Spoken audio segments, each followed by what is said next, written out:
I am so glad you are here. I'm Liz. It's Magical Tuesday in my world. So let's talk about, should you do a love spell? How ethical is it to do a love spell? Oh, well, how do we want to handle love spells? Well, we've been helping folks with that here at Megas Books for a very, very, very long time. And we definitely have a few thoughts, all of us collectively.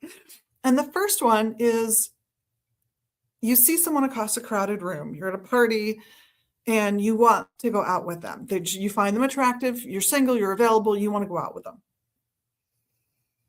Is the first thing you then do is go home and do a spell to manipulate them into asking you out? I'm going to argue maybe no. The first thing you should do is go over, introduce yourself, maybe say how you got an invite to the party and ask them how they know the folks hosting, and start talking to them, asking them questions, and just going through the normal ways of getting to know people that we all know and use. And if you're a little rusty, I am sure there are 50 tutorials, if not 50,000, somewhere on YouTube for you to find them. But if you decide to do that kind of love spell where you are manipulating that person right there to fall in love with you, I'm going to suggest that you might not want to do that. Because when you do magic, part of what you're doing is you're telling yourself, you're telling the universe, at least your version of the universe, how you think the universe and the world should run. Would you want the spell done on you by someone you weren't interested in going out with? That's the question to ask. It is one thing to decide to do a love spell on your relationship with your partner,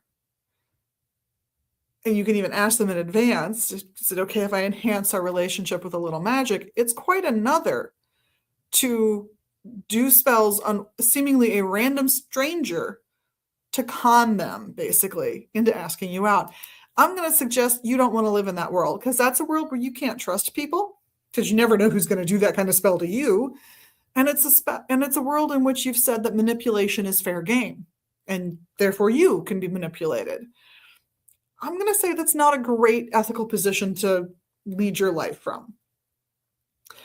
I would also point out, if you're going to do a love spell on someone that you saw across that room, that you don't know anything about them. You don't know if they're in a relationship, if they're available. You have no idea. And if you're going to convince them to throw over their current paramour, well, then they're not that faithful if you can do that with a magic spell, and maybe you don't want them as a partner if going forward, if you're looking for a more long-term arrangement.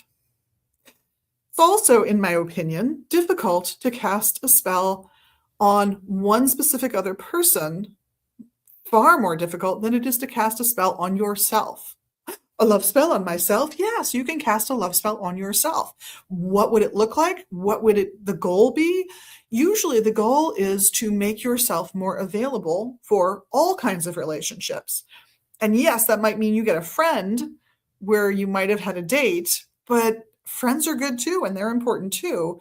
So opening yourself up to meeting new people, opening yourself up to looking for positive relationships all around you, that is a form of magic that you can ethically do. Clearly, you've consented if you're doing it to yourself, and sets you up to meet someone that maybe wasn't the person you saw across the crowded room, but was someone who has been, quietly waiting in the wings for their opportunity to ask you out. And it turns out they're amazing, and you had no idea all along. So I think it's easier to cast a spell on oneself, especially if you're a beginner at this, than it is on someone else.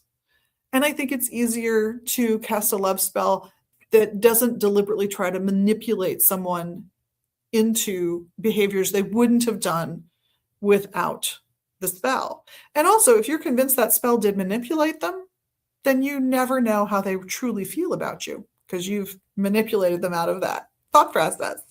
So just a few random thoughts on the ethics of love magic, casting love spells. If you choose to, all the best with it. I'm just going to suggest the best love spell you can cast is one to open yourself up to new relationships of all kinds. Anyway, on behalf of myself and the rest of the crew here at Magus Books, thank you so much for tuning in, for being your best magical you. We love that about you. And of course, for doing the little social media magics you can do right here. I know you know what they are. Have a wonderful week, and we'll talk about magic again next Tuesday. Blessed be.